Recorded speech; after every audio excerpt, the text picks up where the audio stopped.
Lesson 5, Protecting the Storage Pools. Earlier we've talked about a storage pool hierarchy. The storage pool hierarchy is your primary storage pools that are chained together to allow migration of your data from the topmost destination pool, such as backup pool or archive pool, to the next pool in chain that you've defined. This is not a protection of your storage pools. It's a way to make room for the next incoming data. For storage pool protection, we have copy storage pools. If you have damage, if your primary storage pool volume or file is damaged, you can recreate it automatically from your copy storage pool. You can restore one volume in a storage pool, or you can restore a complete storage pool. In order to create copy pools, you're going to need a device class. You're going to create a copy pool, add volumes to the copy pool, then back up your primary pool to your copy pool. It's a real good practice to have a one-on-one relationship between your primary storage pool and a copy pool. So if you have a 3-tiered storage pool hierarchy, consider having 3 copy pools. It's not necessary, but it makes it very easy. What you're going to do is, after you've created your copy pool and you have your volumes, back up your primary pool to your copy pool.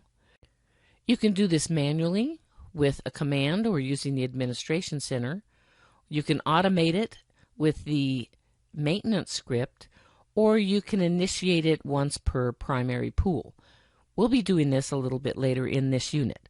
In our lab exercises, we will be setting up a schedule that will automatically back up your primary pools to a copy pool. You can use the administration center to define your copy storage pools, or this is the entire command that you could use. And we'll go through this in a minute. It's a lot of words.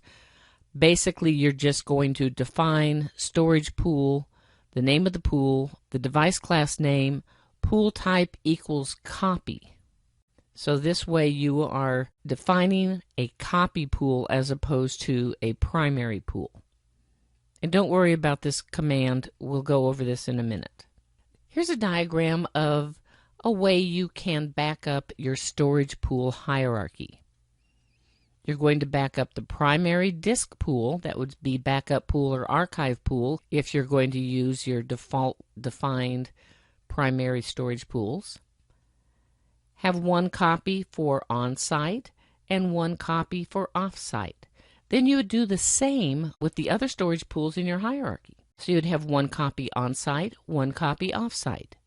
This is a simplified version of really good control because you've got a copy on-site for immediate fixes and you have a copy off-site for disaster recovery. TSM lets you write simultaneously. You can do your backups, archives, server imports, or storage pool migrations with simultaneous write. So as you're migrating your storage pool through your storage pool hierarchy, you can also write a copy to a copy pool or an active data pool. Simultaneous write supports 3 different copy pools, 2 copy pools and an active data pool, or 3 copy pools. You can use simultaneous write with your active data pools. So let's say you want to keep an active data pool, which is a type of copy pool, on site for immediate restores, and have a copy pool to keep on site that will have inactive files as well as active, and a copy pool to go off site. You can use simultaneous write to do all of this. This is an example of using the administration center to set up your simultaneous write. And you'll notice we have drop-down menus that will be populated by your copy pools that you've already created. So you can select that when you're doing your simultaneous write, you can go to copy pool 1, copy pool 11, and ADP or active data pool. These are pools that you create. Then you're going to specify in the drop-down menu what you're going to use your simultaneous write for. The options here are client store and server import, or server migration to the storage pool, or none. When you're using simultaneous write during migration, this is where you're going to migrate your files through the primary storage pools to the next storage pool, as well as write to your copy pools, all with one command. In this example, we're using a migration process equals 2, meaning 2 processes can run at the same time. And we're migrating from our top level storage pool, which in this case we're calling disk pool, to the next pool in chain, which is tape pool, and also writing to 2 copy pools. For data protection reasons, it's a very good idea to have some copies off-site. We're talking mainly about having physical tape copies off-site. There are ways you can also use what's called virtual volumes and store files electronically. Also, you can use node replication. That's not what we're talking about here. Here we are talking about using tape volumes. Here's our diagram again, where we have one set of copy pools on-site and one set off-site. The best way to manage this is if you have the extended edition, use Disaster Recovery Manager. It will automate your process of moving your tape volumes from the library to a staging area, to the courier, to the vault, on the courier on the way back, ready to be checked back in. This is all automated for you. If not, you can use update volume.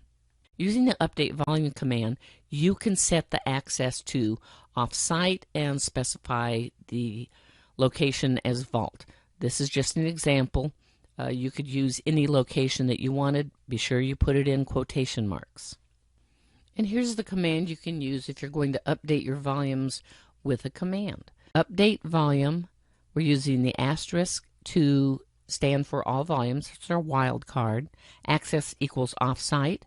Location equals, in quotation marks, where you're going to put it.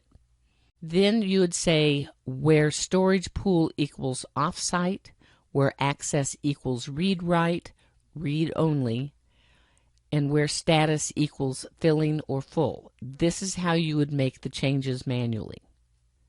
If you want to create a list of all the volumes you're going to send off-site, you would query your media and use your wildcards for all of your storage pools where storage pool equals off-site, where access equals read-write, read-only, where status equals full or filling.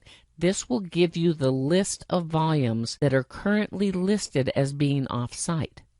Again, Disaster Recovery Manager can automate this. We talked about reclamation. Reclamation is when expired data based on your policy leaves basically a space in your tape volume.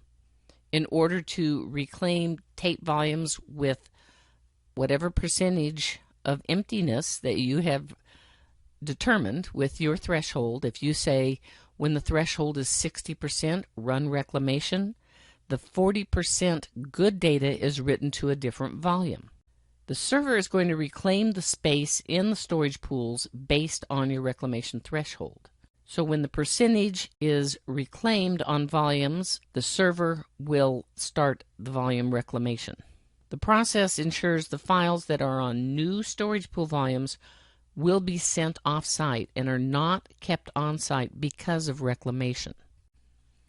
So to get a list of your empty off-site volumes, you're going to query volume where access equals off-site, status equals empty.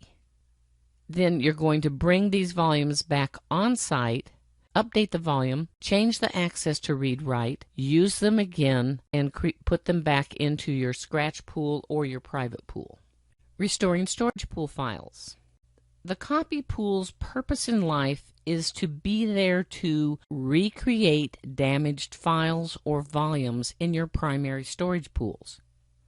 It's also there for off-site disaster recovery.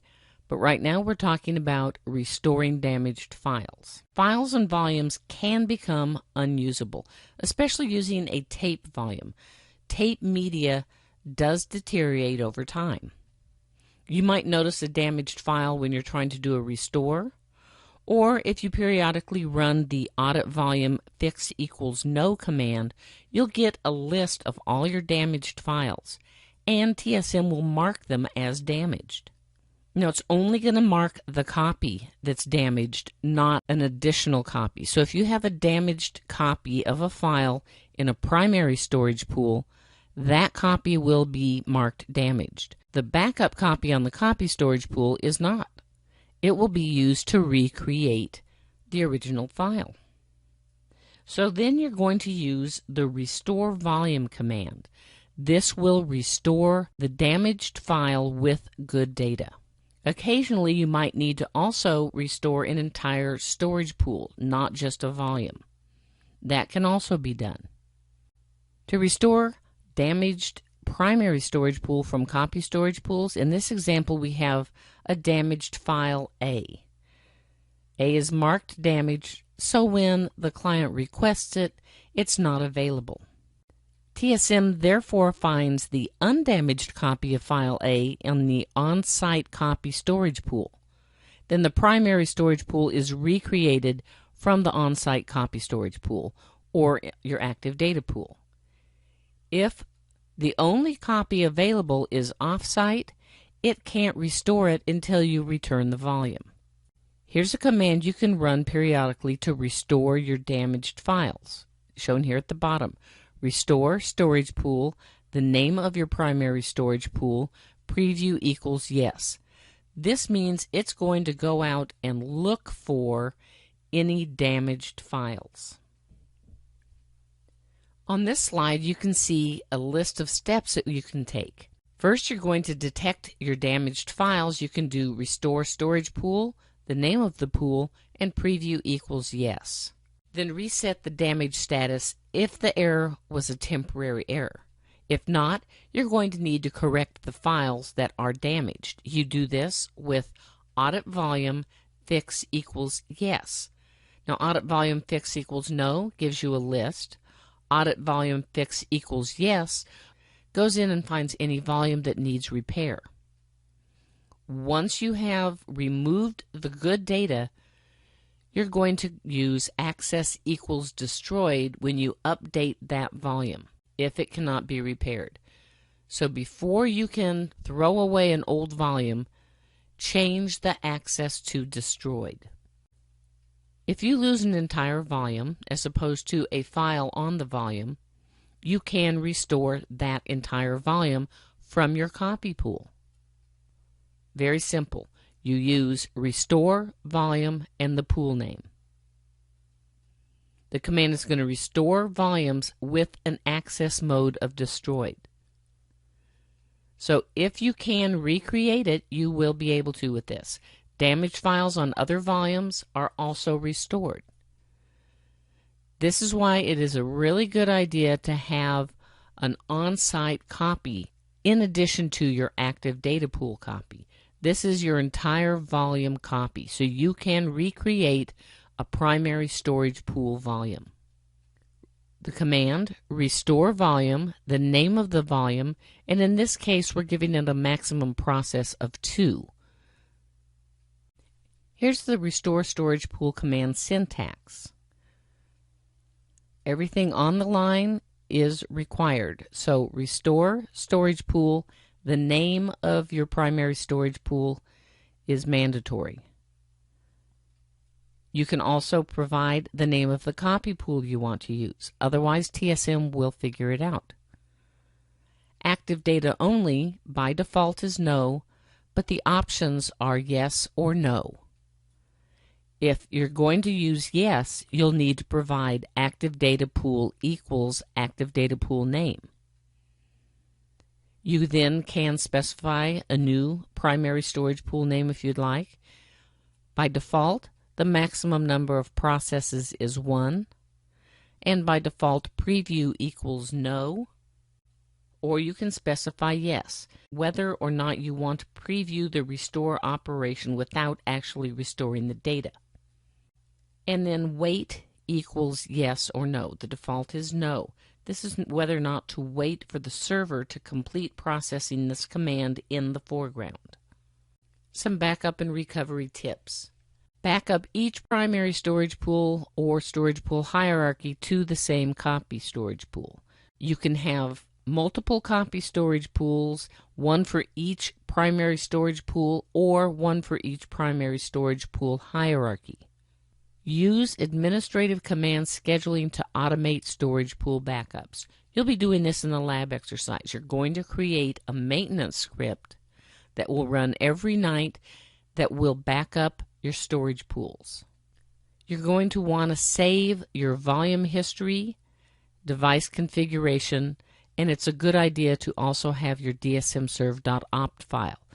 These are text files. Keep copies. Keep them off-site. Send them off-site with your backups. And use the Admin Center to create this script. It's very simple to use. You're going to set up your primary storage pool backups to copy pools. You're going to back up your database.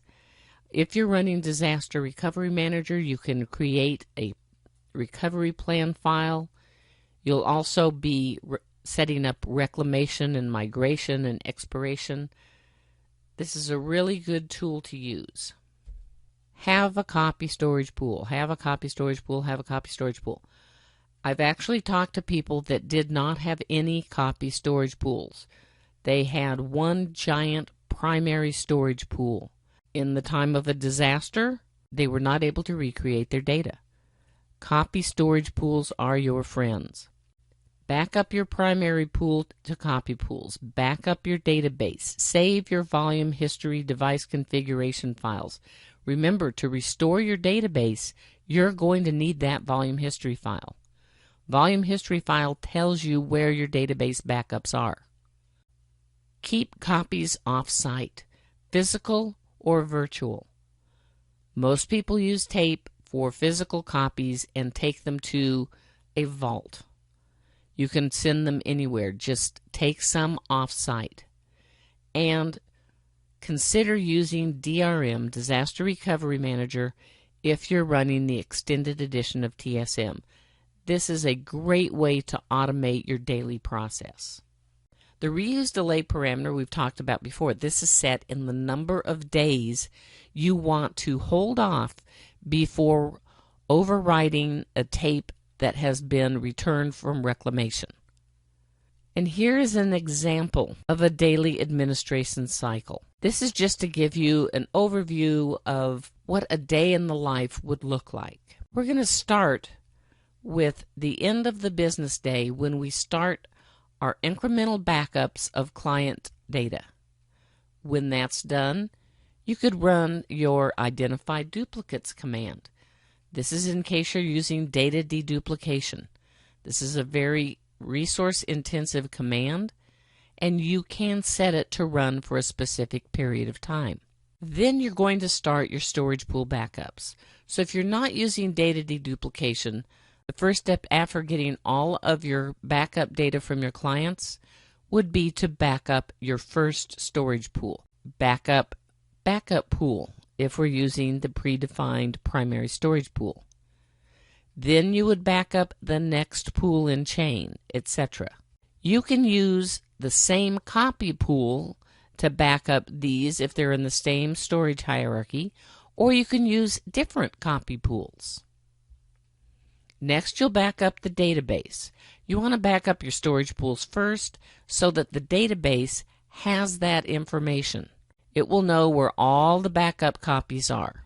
Back up your device configuration and volume history files. A lot of people will copy them to another system or say a USB drive and put that USB drive in the container with all the tapes going off-site. Then you're going to eject all of your tapes going off-site. All of your copy storage pools and database copies that you want to send off-site, then insert scratch volumes or new volumes that are labeled check them into the library. Next, expiration. Set expiration to run to expire all of your data based on your policy. When expiration is completed, you can run reclamation. This will reclaim, based on the threshold you've set up, any empty spaces. Finally, you're going to want to run migration. Migration is going to move your data from your destination pool down to the next storage pools in the hierarchy, making room for the client backup data that will happen during your backup window.